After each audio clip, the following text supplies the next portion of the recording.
I don't understand, and a lot of times people have this thing where they think, this colorism, light-skinned people don't go through racism, and I don't know. You grew up in an interracial family. Yes, I did. How did you deal with racism growing up as a kid?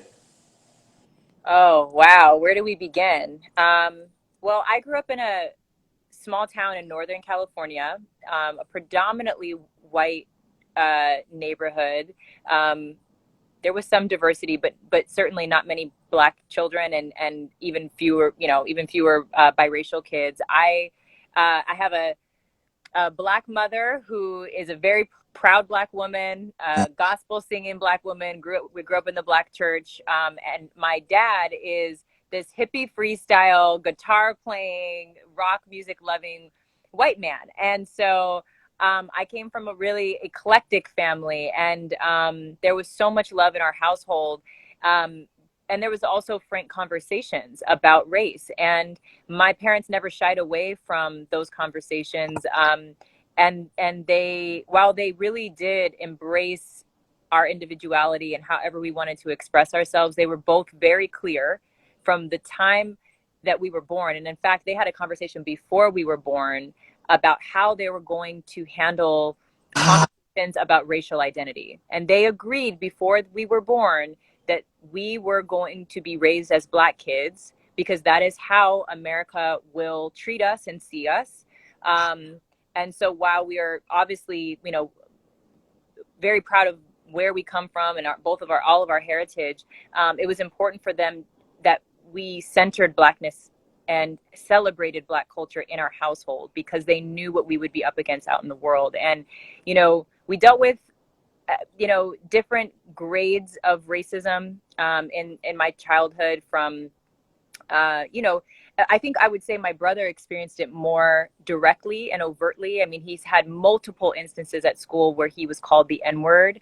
And ah, what's fascinating is, anytime my brother was in trouble, the in without fail, they would call my mother, except for the times that my brother was called the N-word. Those were the times that the principal's office would call my father. because they didn't want to have to deal with your mother. They, I think, assumed they would get maybe a more sympathetic, you know, they would be met with a little bit more of a sympathetic response. And my father was not the one. And he would come and he used his white male privilege to empower his Black family in this community. And in these moments, he would come into the principal's office and go toe to toe with him and tell him that, what my brother was experiencing was racism, and Wow. let's call it what it is. And you're not sending my son home for something when he was defending himself from racist slurs. We need to call that child into the office and talk about what this is like. So I felt like I, I felt very equipped with the ability to call things as I see them and to stand up for myself. And at the same time, as a kid, you never want to be different. You Yeah. never want to be different. You just want to fit in. And so I went through my stages of wanting to straighten my hair for picture day and for prom, for any day that I wanted to feel beautiful or feel like it was a special day. I felt like I needed to straighten my hair and shrink a part of myself to Ah, fit in. yeah. And it took a long time for me to embrace, you know, my natural texture and the beauty of that. And I'm so grateful that I had a Black mother role model. I will say that. She's really saved me from a lot of identity crises, I think, over time. I mean, the one story I'll give you is, in terms of answering your question, because sometimes people think about racism in Black and white, and a lot of times what we experience is some gray area in between, the nuance, the microaggressions, right? It's the subtle things that are hard to talk about, hard to pinpoint, but that certainly have a deep, deep impact on our psyche and our sense of Mhm. safety, and our sense of belonging. And so my very first memory in life is tied to this issue of a microaggression or being othered. I remember I was 3 years old, I was in preschool, and I didn't even know the difference between black and white. I hadn't really been introduced to the concept of race or skin color yet until this moment where I was asked to, the whole class was asked to make a family collage. And they gave us all these magazines. I love magazines. I love collages. So I go into the magazines and I'm noticing everyone around me is cutting out people. They're like they're on their way. And I'm like, wait a minute. There's no one in these magazines that looks like me or my mom or my brother. That is your first? That's my first memory in life. And so what I did in that moment was, first of all, I froze because there was this instant reckoning that, this recognition that I was different and perhaps less than or wrong, or something was wrong with me, that I didn't look like any of the kids in my class and no one in the magazines. And so I decided in that moment to make a split second decision. I looked around and I was like, okay, I'm just gonna do what everyone else is doing. And I made a white paper family. I cut out white people. And I came home with my white paper family collage, and my mom took one look at that and she said, Houston, we have a problem. We need to sit down. We need to read magazines. And she made sure that that new and improved version of our family was represented on my wall, my bedroom wall, every morning and every night. It was the first and last thing I saw.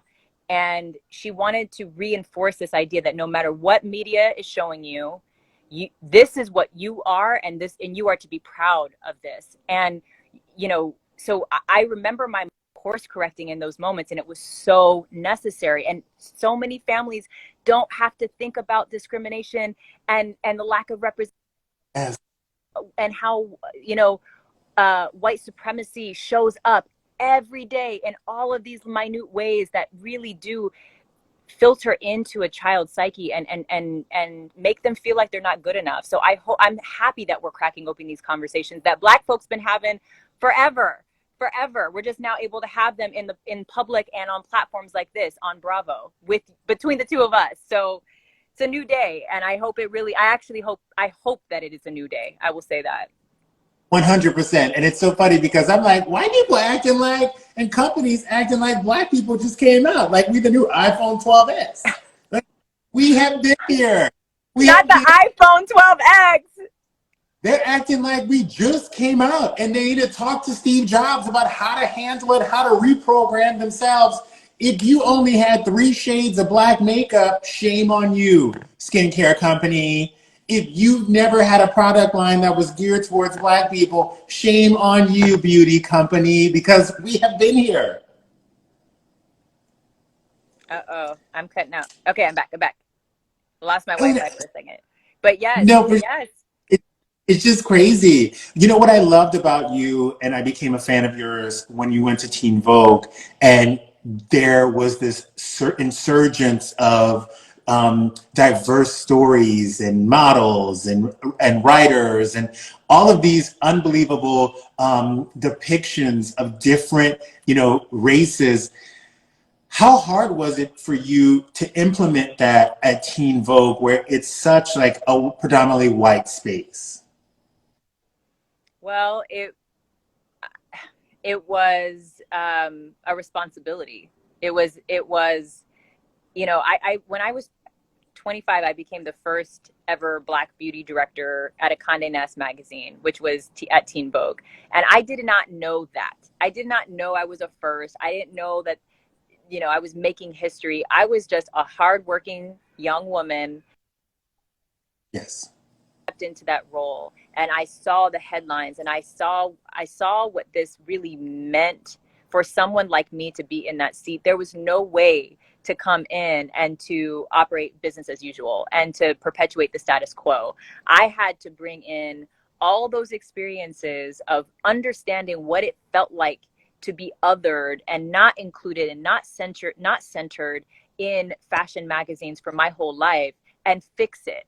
I had to be a part of the solution. And so I felt empowered to do that at Teen Vogue. And it wasn't just me. I over time, I think the important thing to remember is that change happens day by day, story by story, decision by decision, hire by hire.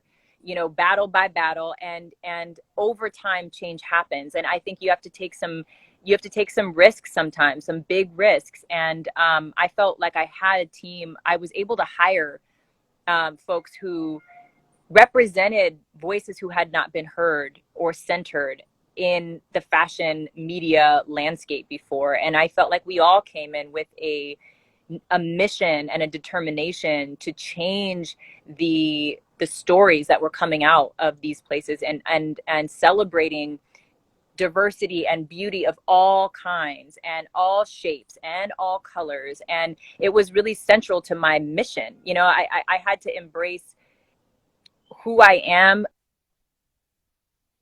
is like all the communities that haven't been centered before. I just love that you weren't gonna let another 3-year-old girl open a magazine without seeing herself.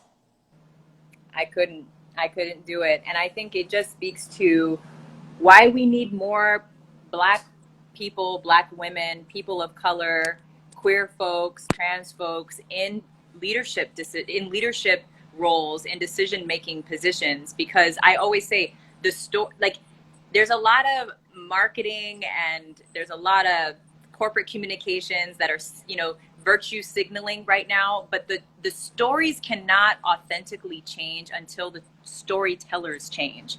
And I think that we were at Teen Vogue. I think what we created was a case study for why it's important to not just change what your covers look like, not just change who's in your campaigns, not just change the talent that you hire. Those things are important, but they're one piece of this larger puzzle. And really the systemic racism is something that needs to be dismantled from its core. And white supremacy is, and we have to call it what it is. Like there is a reason why white men are predominantly leading every industry you can name. And there's a reason so if we're conscious of that, we need to deconstruct that by being intentional about placing people of color, women and Black women in particular, into these roles, because that's how fundamental change happens.